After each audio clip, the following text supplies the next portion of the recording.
As we often say here on the show, it's always good to share these tips, these bits and pieces that sometimes perhaps simply annoy us, the sort of thing.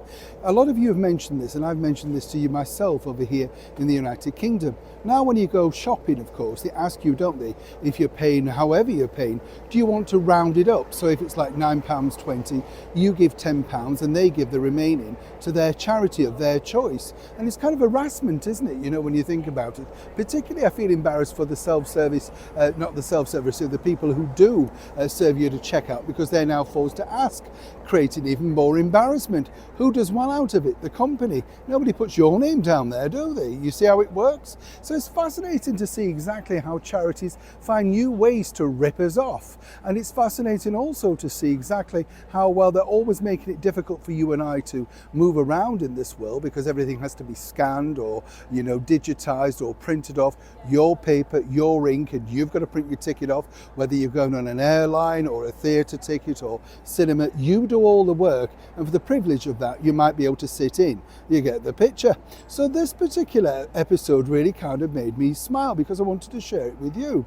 It's funny to note, isn't it, that even when you're on a budget sort of particular company, the bottom line is they're still trying to make ways to milk out of you.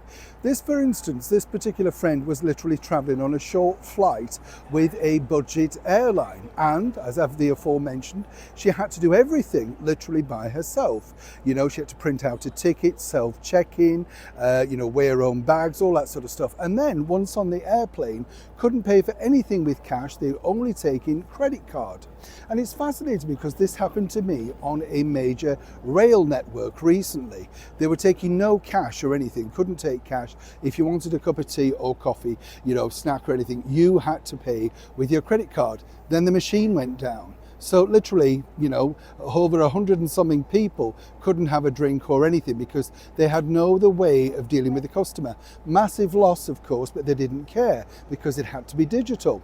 Now, over on the airline, at the conclusion of this particular flight, what sort of made me smile was the fact at the end of it, they were doing a charity collection.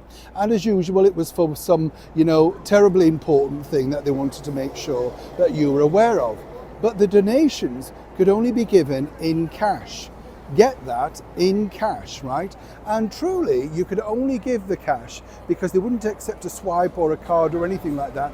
And buckets were duly passed around the passengers. Now, obviously, there wasn't that much money.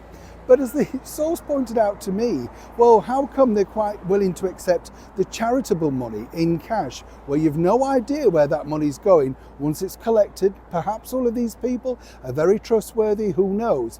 But either way, it didn't look particularly good. And I wanted to know, does this happen to you? Have you been approached by not being able to use, say, cash to pay for the things that you want, but suddenly it's charity and cash?